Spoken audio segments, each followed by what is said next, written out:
Well, I'm blessed this morning. I'm going to start off by, Father, we're so grateful for you, for all you've done in our lives. I thank you for everybody in this place and the privilege to speak and what you're going to show us this morning. I thank you it's going to be an authentic time. I thank you that there's truth in this place. I bless everybody here with peace and understanding, including myself, that there be a place where we'd rather enter into your rest and your peace and receive what you have to show us. That our hearts would be open to what you have to show us this morning. Give us revelation, give us understanding, that we won't be shaken in what comes in life and in all we do, that we know you above all else. We fix our eyes on you. Have your way this morning. Say whatever you want to through me. Have your way. I declare your peace over this place and in this atmosphere. In the name of Jesus Christ. Amen. Amen. I know this on camera, but yeah. Cool down. Where to start? For whatever reason, and last night thinking about what I'm going to talk about, and then today, don't be alarmed if I lose some tears over the next half an hour. Oh boy. Let's go. I don't know. Sometimes it moves me more. Maybe I won't. But the Lord is good. And He's good. And man, last night, spending time with the Father, and this week, and just thinking about Him, I know He wants me to speak of things that sometimes we would call the simple things. And I think sometimes we marvel at the house and forget the foundation. And things that we would give mental assent to, and we might have known our whole lives. But the impact and the weight. And one thing this morning when I was with the Father, hanging out, just realizing the simple truth. And wondering, if you want to see the Lord, if you want to see God, does anyone here want to see the Father? And in Genesis 1:27 it says this: so God created man in His own image. In the image of God He created him, male and female. He created them. And I just realized this morning, if you want to see the Father, just look around a little. Just look around in this room if you want to see God. The privilege that we have, that not only is He our Father, but some people wonder what He looks like. And it's extremely biblical. There's no way around it. He looks like us, clothed in glory. We look like Him would be the correct way to say it. And I just realized that. It hit me so strong this morning. I thought, oh wow, if I want to see the Lord, just look around when you're driving through Lancaster. Take a moment, look around this room when you go to work this week. Just watch some people, and you'll see the image of God. You might not see the fullness of His glory yet because it's coming. But we were made in His likeness, the spitting image. And that's what the Lord looks like. He looks like us. And sometimes it's the simple things I realize that we can miss, and we forget the weight that they hold. We forget the simplicity of life with the Lord, and just the weight that it holds within our hearts, within our lives. In Matthew 16:16 is when Jesus asked the disciples, He said, who do people say I am? And they say, some say this, some say other, and they give Him some answers, and then He says, who do you say I am? And Peter tells Him, said, you're the Christ, you're the Son of the living God. And His response is, flesh hasn't revealed this to you, man hasn't revealed this to you, but God has. He says, on this, I'm going to build my church, and the gates of Hades will not prevail against it. And on this very thing, He's going to build the foundation of his body, of His children, of all mankind who serve Him. And the foundation of that is simply this: the understanding that Jesus Christ is the Lord, He's the Messiah, He is the Son of God, and He had died for us. And it seems like that's something like most 3-year-olds learn in Sunday school. And I probably learned it when I was 5 going to church. That Jesus Christ, He's right, He's the Son of God. And He's given His life for us. And sometimes we can complicate things, or we look into other things, and it's good because the Lord gives us wisdom to search out things in the kingdom of heaven and in the Word of God. But He's brought me back to this place where He's saying, where that came to my heart, Peter's saying, this is what you are. And Jesus is saying, this is actually going to be the very foundation of what I establish. It's going to be my cornerstone. And all it is the understanding of who He is. It's all it is. It's the knowledge of truly knowing in our hearts who Jesus Christ, the man Jesus Christ is, and that He's come to reconcile us to the Father.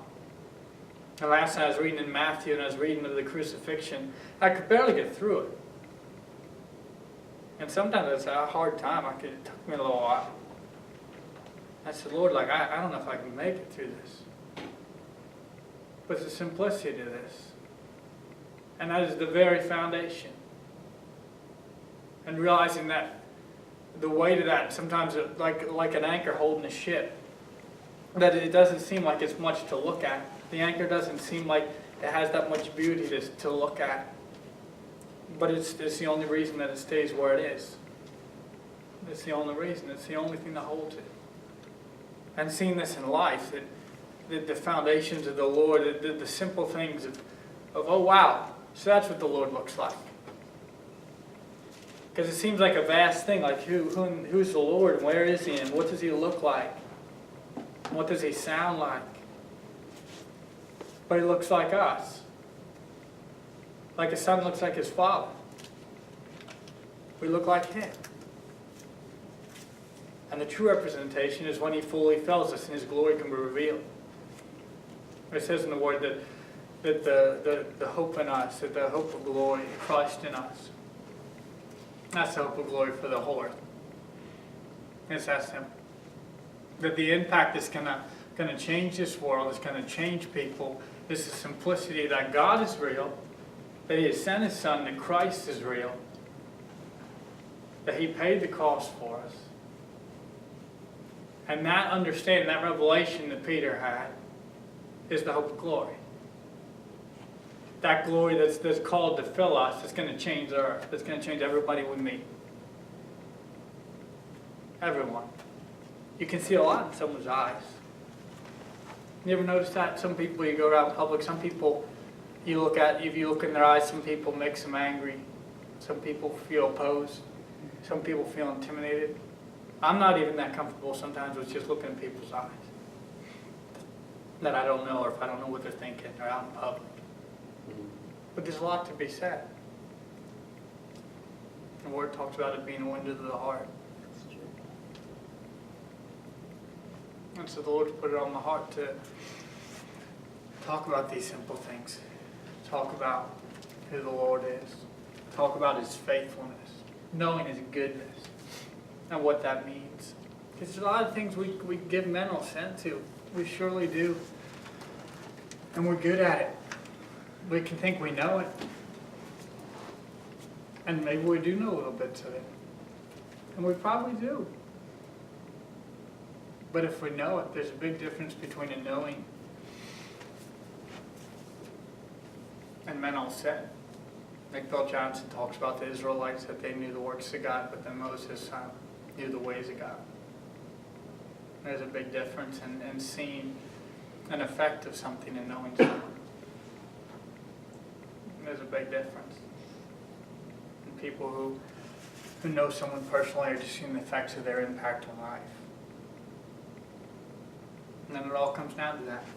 I was reading in Psalms. And Psalms 34 this morning. It says, I sought the Lord and He answered me. He delivered me from all my fears. Those who look to Him are radiant. Their faces are never covered with shame. This poor man called and the Lord heard him. He saved him out of all his troubles.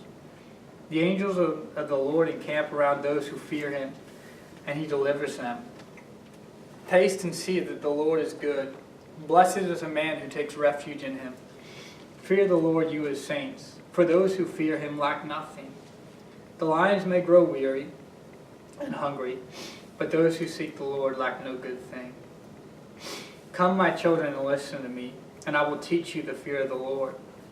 Whoever of you loves life and desires to see many good days, keep your tongue from evil and your lips from speaking lies. Turn from evil and do good. Seek peace and pursue it. It says, but those who seek the Lord lack no good thing.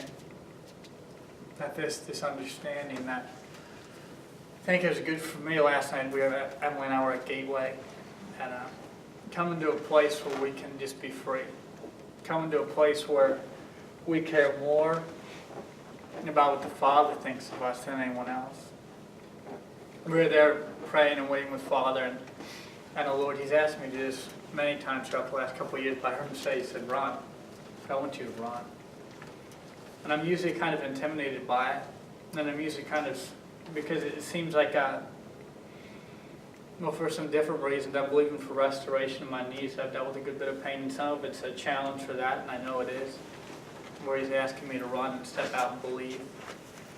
And some of it's the ability to just not care what people think. To not care what I'm concerned about, how I look. And there was a place where it seems like a silly little thing. But I ran around that building. I ran around Gateway House of Prayer. And I had many laps. And it seems a little undignified. But there's a place where we come where the Lord asks us to run.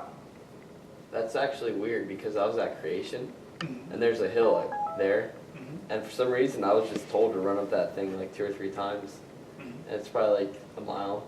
So I ran up and down that thing like 2 times, 2.5 times, and then I walked back down, and it's just weird you said something about feeling like running sometimes, because I had that experience too. It's really cool. And sometimes the Father, he just asks us like that. Yeah. And sometimes it might be for other people, and sometimes it's just for us. You know, sometimes the Lord asks you to do something, and it's freeing, because it might look undignified, and people might think you're weird. They might think you're a little weird. That's okay. I remember years ago, I was out at the call in Nashville. There's this guy, he looked a little weird. I only met him with this crazy long hair and looked a little hippie-ish. And just met him. He's a follower of Christ. And we're at this gas station. And a Sheetz, big gas station. And he went up on the hill, on this hill at the gas station, and he shouted Jesus at the top of his lungs. Yeah. And the place wasn't empty. There was people there getting gas, and there was things going on. And then there was a song that, I think Sonic Flood. I think it's Sonic Flood. It's talking about Jonah. It talks about an ocean and different things. And a powerful song I remember from growing up. And that came on the radio. And they were playing secular music, and he shouted that. And that thing came on the radio right after he shouted Jesus. I still remember it. It was a little bit like, there's this guy with our group, and he goes up on the hill unashamed and is shouting Jesus at the top of his lungs. It's a little bit like drawing attention to yourself, right? But then it changed the music. It seems like a simple thing. If there's one thing that I'd bring to you today, it's the simple things that actually are the foundation. The things that we can brush over sometimes so quickly because we've given mental set to it all our lives. But without them, we won't stand. Without them, we won't stand. And just a call, I can see in my life, just a return to the foundation. You can't, when you know these things, when you encounter Father, you can't help it. People see it. We can't, and it's not striving. It's not striving. There's an endurance He works within us, but it's not striving. There's a peace. There's a confidence, and it just comes. It comes with knowing the Lord. That we have every good thing. We don't lack no good thing. That doesn't just mean it's money or success or all those things. In of themselves, those things aren't good. You know, we're rich young ruler. Where is it? Matthew? Is that also Matthew? Or it's in Luke, where he says, "Good teacher," and Jesus said, "Why do you call me good? You know, God's the only good one. The Lord's the only good one." I think in the same way when it says a good thing isn't like, oh, something that's beneficial, or a new car, or a good house, or maybe not even always a good friend. But this goodness it's like it's something that the Lord obtains. It's full of life. Like Jesus said, God's the only one good. Why do you call me good? The only one who's inherently, the only one who is good, has goodness within him is the Lord. And to hear that we lack no good thing because God's good. And he's for us and he's with us. And he's faithful. He's faithful. And last week the pastors at church was talking about knowing that sometimes we just don't know that he's good. And we say we do. We say we do, and it's easy to put mental assent to it. But if we know he's good, then it'll be seen by everyone who looks at us. And it's not a judgment. It's just an observation. One thing that I've been thinking about over the last week or so is a simple truth that I realize is just true across the board. Once everything settles, when the dust settles and the smoke settles, there's one thing that remains in my motive and things I do, and I realize that at the end of the day, when it's all said and done, I will give my life for the thing I value the most. And every person in this room will do the same. Everyone that walks this earth will do the same. When it's all said and done, and it costs you everything, you will give your life for what you value the most, whether it's yourself or someone else or the Lord. It's just how it is when it all comes down to it. I know Brian's talked about it. People could have billions of dollars, but when it comes down to it, their health is more important than anything. And they give it all away for the sake of life. And I realized, wow, so whatever I value the most will have my life. And that's why Jesus said, anyone who wants to follow me has to deny himself, take up his cross. There's a dying to ourselves. There's a new life in him. But it's simply this: if we value him over everything else, then it'll be worth our life. And that's how it is. And because whatever we value the most, we give our life to. And we're wired that way, without even trying. And sometimes you don't know what it is until your life is on the line. You don't know what that is. You don't know what you value. Emily was talking about girls she worked with, and within the last year, lost her grandpa. She was close with. He's not much over 20. A couple months ago, lost her father out of nowhere. Didn't see it coming, and she's getting married here within the year. And we're just talking about that, how someone in that place, his father, and rests in when they read that God is a God of comfort, that means something different to him than does some of us. That when you walk through certain things in life, words that the Lord gives, sometimes they hold a little bit more weight, because oh, God of comfort, yeah. Because sometimes it's more of I haven't had to be comforted in that way in my life. I haven't gone through that measure of loss for me personally. And so there's certain things in my life that a word the Lord gave me or scripture will hold more weight. That'll mean something to me that goes deep because of where I've walked. And for that young lady, it means something to her. The nearness of the Father. And some people don't have anyone. Some people don't have family, many friends at all. And in that place you find the Lord, and that's all you got. And either way, it should be all we desire above all else. But it's interesting how different seasons of life and different things we go through will kind of show us just how much we need the Father, or bring to life things of that nature.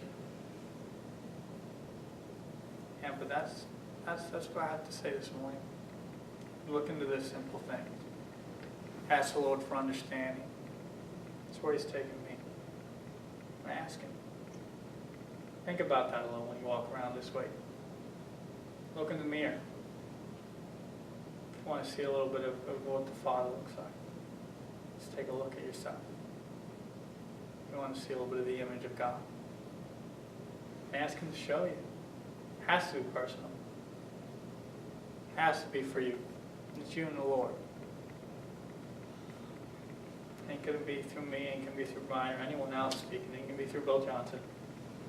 It's going to be you and the Father. Not disregarding people who are anointed.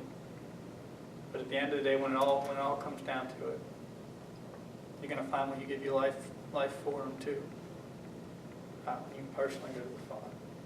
Has to be personal. Because then it's genuine. And actually find a deep place. And yeah. Father, I thank You for that revelation. I thank You for each person here. I thank You for what You're doing. And for taking us deeper, for Your faithfulness. We love You, Father. And bless Brian, give him wisdom, give him understanding as he comes to speak. And that He deliver the word in authenticity and truth. In the name of Jesus Christ. Amen. It's all You, Brian.